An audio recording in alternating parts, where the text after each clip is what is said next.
Olá, criança, mais uma vez aqui, nossa aula. E hoje o nosso assunto é um assunto importante, propriedades físicas dos materiais, que envolve a disciplina de ciências, né? Então, crianças, o que vem a ser as propriedades físicas dos materiais? Vamos dar início a esse conteúdo, a gente chamando a atenção importante para a propriedade. O que é essa propriedade? A propriedade é a capacidade física dos materiais. Então vamos prestar atenção. Existem dois tipos de materiais: os naturais e os artificiais. Ou seja, o que é um material natural? Aquele material extraído da natureza. A água, o vento, o sol, o mar, a terra, a pedra. Então são materiais naturais. O que são os artificiais? É tudo aquilo produzido pelo homem. Tudo que é produzido pelo homem chama-se materiais artificiais. E tudo aquilo que é encontrado na natureza são os materiais naturais. Esses objetos, esses materiais, eles são produzidos, eles são encontrados para que dê uma utilidade ao homem. Ou seja, um exemplo bem simples, o copo. O copo, ele é um material artificial. Por quê? Porque ele é produzido pelo homem. Olha só, eu tenho aqui um copo de plástico. Esse copo de plástico não quer dizer que somente é feito de plástico. Existe copo feito de N materiais, que cada material tem o quê? Sua propriedade. Por que eu preciso estudar as propriedades físicas dos materiais? Porque eu preciso perceber que todos os materiais artificiais e naturais, mas em especial os artificiais que são produzidos pelo homem, ele é produzido para que eu entenda, para que você, aluno, entenda que de acordo com o material produzido é a sua propriedade. Ou seja, eu não vou jogar uma água quente em um copo de plástico, porque o que vai acontecer? Uma transformação da sua matéria, uma transformação do material que é produzido esse copo. Então ele é feito de plástico e eu tenho que entender que o material produzido nesse material aqui, nesse copo, ele não suporta temperaturas altas demais e nem baixas demais. Então todas as propriedades, as capacidades dos materiais são feitas baseado na utilização para o ser humano. Outro detalhe que eu posso perceber, aqui eu tenho uma barra de ferro. Essa barra de ferro eu não vou ter força para, eu tô batendo força, mas eu não vou conseguir dar uma volta nela. Por quê? Porque ela é um material resistente. Ela foi feita para uma outra finalidade. Eu posso jogar uma água quente, uma água fria, talvez não aconteça nada com ela, né, com essa barra. Mas se eu levar essa barra a uma determinada temperatura, a uma altíssima temperatura, ela vai sofrer modificação. Então tudo que existe na Terra natural é extraído da natureza, tudo que existe na terra artificial é produzido pelo homem e todos os que são produzidos pelo homem é para dar uma função, uma utilização para nós seres humanos. Então, gente, os materiais naturais são encontrados na natureza e os artificiais são criados pelo homem, como plástico, ferro, alumínio, assim como outros materiais. Então, cada material ele possui uma característica física específica da matéria. E essas propriedades são classificadas em densidade, resistência ou tenacidade, elasticidade, magnetismo, condutibilidade térmica e condutibilidade elétrica. Dando início na densidade. O que é a densidade? Densidade é uma razão. Na matemática nós aprendemos que razão é uma divisão. Então o que é a densidade? É representado pela letra D de densidade, que é igual a quê? A relação da massa do material pelo seu volume. Lembra que vocês fizeram um experimento onde o que afunda e o que não afunda? O que quer dizer isso, professora? Que tudo que afunda é mais denso. Nós falamos que é mais pesado, mas o correto é dizer que é mais denso. Por que é mais denso? Porque está baseado nessa fórmula, onde a densidade da água, que o símbolo da água é H2O, 2 átomos de hidrogênio com de oxigênio, é igual a 1 grama por centímetro cúbico. Então, essa é a densidade da água. Tudo que for maior que 1 grama barra centímetro cúbico, tudo que for maior vai afundar. E tudo que for menor de 1 grama barra centímetro cúbico vai flutuar, vai ficar em cima. E o que for igual a 1 nem afunda, nem flutua. Fica entre o meio, né? Então, tudo que for maior do que 1 grama por centímetro cúbico na densidade vai afundar. E o que for menor vai flutuar. Então, gente, densidade é a relação da massa sobre o volume. Exemplo, se eu pegar 100 gramas de ferro e 100 gramas de algodão, todos dois têm a mesma massa. Massa porque é grama, né? Grama. Então, todos dois têm 100 gramas. Mas quem afunda? O algodão ou o ferro? Claro que é o ferro que afunda. Professora, mas ambos têm a mesma quantidade em massa. Só que o volume é diferente. O volume do algodão é diferente do volume de ferro. Se nós compararmos em desenho, o volume do ferro vai ser ocupado por esse espaço, que o volume está relacionado a espaço. E o volume do algodão? O volume do algodão talvez teria esse espaço sendo estabelecido sobre ele. Então, como eu tenho menor volume, afunda, maior volume, flutua. Então, gente, as massas são as mesmas, mas os nossos volumes são diferentes. O ferro vai afundar e o algodão vai ficar na parte superior, né? Ele não vai afundar. Nós temos agora a resistência ou tenacidade. A resistência, gente, o que é que nós podemos dizer sobre a resistência? Nós já estamos dizendo material resistente. O que é um material resistente? Material resistente é uma energia mecânica. O que é energia mecânica? É uma energia do movimento. É um movimento exercido sobre o material. A força que algo é exercida. Tipo, um carro se choca com outro. Dependendo da velocidade que eles estão vindo, esse choque, ele vai poder amassar mais ou amassar menos de acordo com o choque. Então, eles vão ter uma certa resistência ou não, dependendo do material da produção desse carro, no exemplo citado. Então, o impacto necessário para levar o material à sua ruptura, essa é a resistência. Dependendo da força, do atrito, esse material que está sendo, sofrendo o atrito, ele vai ser danificado ou não. Quanto mais resistente, menor a possibilidade de se romper, de se quebrar. Então, a resistência ou tenacidade são os materiais que têm dificuldade ou que são mais resistentes a choque, a queda. Se você pegar um pedaço de lajota e jogar no chão, o que vai acontecer com essa lajota? Ela vai se quebrar. Mas se você pegar um pedaço de alumínio e jogar no chão, ela vai se quebrar? Não vai se quebrar. Isso quer dizer o quê? Que a lajota é menos resistente que o alumínio.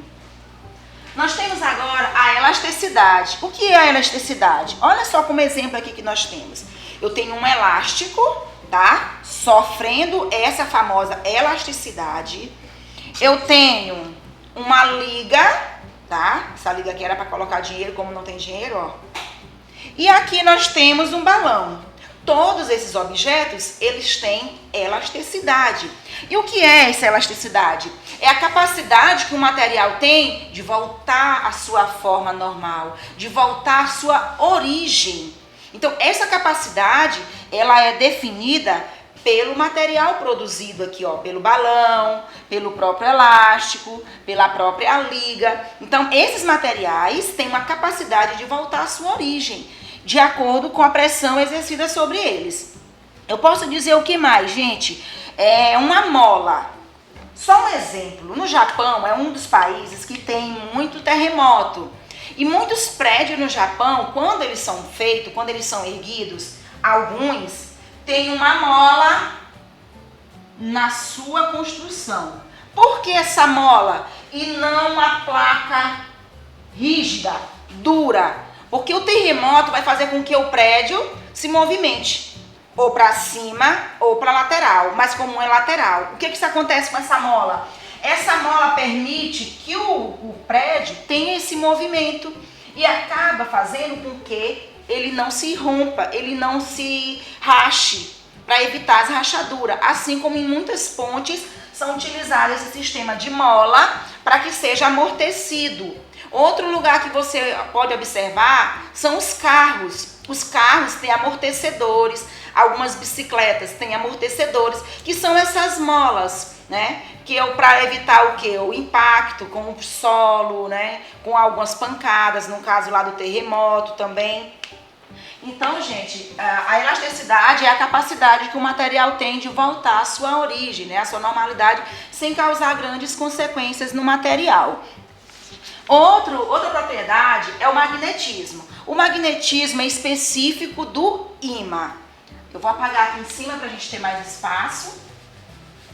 Então, o que é o ímã? O ímã é um material magnético. E todo material magnético, ele possui cargas. No ímã, nós chamamos os dipolos. O que são os dipolos? Já está dizendo, 2 polos. Que polos são esses? O polo positivo e o polo negativo. O que isso quer dizer, professora? Que o magnetismo é uma atração de materiais de cargas opostas. Quem são as cargas opostas? O sinal de mais, que é a adição, e o sinal de menos, que é a subtração.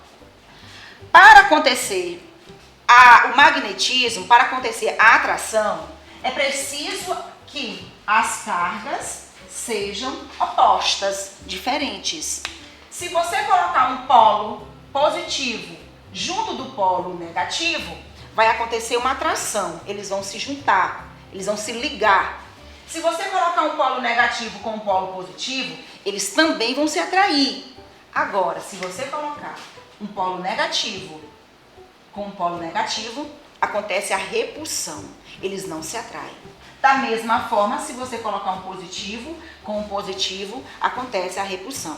Não sei se vocês já tiveram a oportunidade de ver um ímã inteiro nesse sentido, que é um ímãzinho redondinho assim, ó. Se você quebrar esse ímã aqui e fizer isso,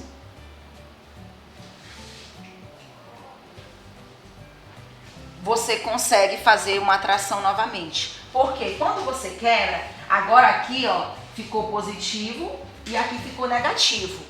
Mas se você tentar colocar o ímã novamente do mesmo jeito que ele era antes, você não consegue mais. Por que, tia, que eu não vou conseguir? Você pega as duas partes do ímã e tenta colocar, ele vai se afastando. Por que ele vai se afastando? Porque aqui agora você tem negativo em cima, positivo embaixo. Quando você pega essa parte do ímã e joga para tentar colar o ímã novamente, o que é que vai acontecer? Aqui está negativo e aqui está negativo. Então vai vir negativo com negativo. Então não vai acontecer atração.